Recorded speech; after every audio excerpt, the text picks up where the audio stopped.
If you are looking for a free Photoshop alternatives for your computer, there is a lot to choose from. But in this video, I am going to show you top 5 best free Adobe Photoshop alternatives in 2022. Please subscribe to my channel, like and share this video, and don't forget to turn on the notifications so that whenever I publish a new interesting video like this, you will be notified as fast as possible. Okay, let's get started. Starting off our countdown at number 5 is Pixlr. For those of you looking for a more user-friendly photo editor than those coming up in our video, it's browser-based so it can be used in your favorite browser on any operating system without the need to download any software. It supports most of the popular image formats, including PNG, JPEG, PSD, and many others. Thousands of templates are available to help you get started, along with animation presets to enhance your images. Also included is a background removal tool to easily erase backgrounds with a single click.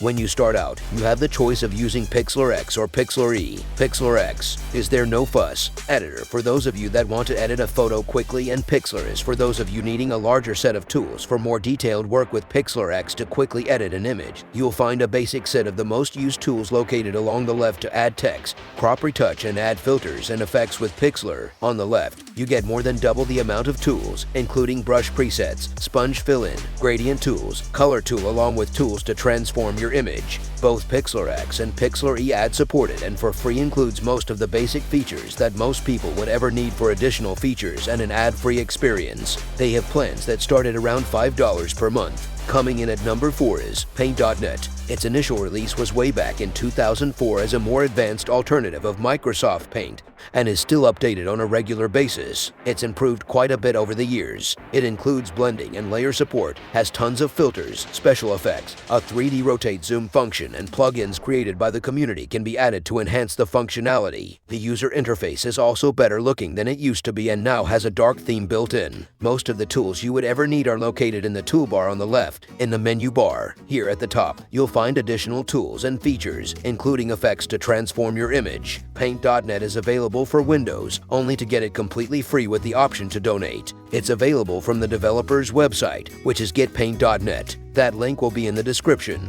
It's also available from the Microsoft Store for a one-time cost of around $8 if you support the development of Paint.net. And the number 3 is Krita. Well, it's a fantastic painting program for digital artists. It's also a great alternative to Photoshop to edit your images. Best of all, it's completely free and open source with a ton of features. In addition to the basic editing tools, there's a large amount of brush, customizations, and painter's palette. It also includes masking tools, special effects, filters, layer management support, transformation tools, and works with most of the popular file formats, including Photoshop, PSD files. It has a great looking modern layout with the primary tools on the left. Over on the right is the advanced color selector. Below that are your layers and a good amount of brush presets. It does have a steep learning curve on the site. You'll find a handy user manual, tutorials, and how-tos that will help you out when you're getting started. Krita is available for all 3 of the major platforms, Windows, Mac, and Linux. Coming in at number 2 is Photopea. Many people pronounce it Photopea. The developer says it's Photopea, so that's how I'll pronounce it. It supports almost any image file type, including raw images, and also supports Photoshop PSD files. It's a web app, so it'll run in any web browser, and the layout of all those mentioned in this video most resembles Photoshop.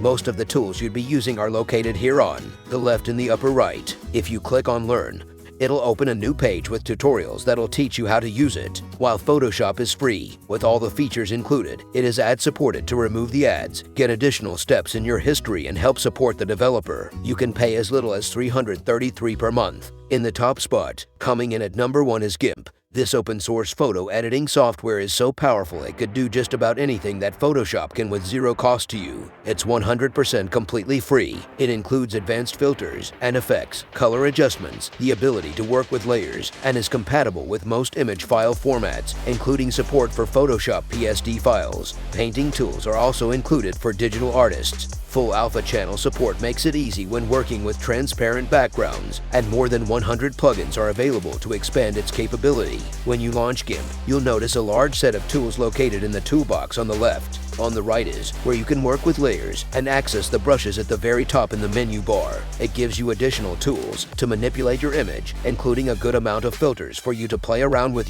various themes that you can choose from. I prefer using a dark theme. If you want to change the theme, Go to Edit and select Preferences in the left pane and interface select Theme. Your choices are Dark Gray Light or have a default to the system theme for your computer. GIMP does have the steep learning curve on their side. GIMP is available for Windows, Mac, and Linux. Thanks for watching. Links are in the description. If this video is useful for you, give it a thumbs up. If you know of another alternative to Photoshop we should consider, let us know about it in the comments. And if you're new to our channel, subscribe and ring that bell to stay up to date with our newest top 5s and other tech-related stuff here on Mr. Lim.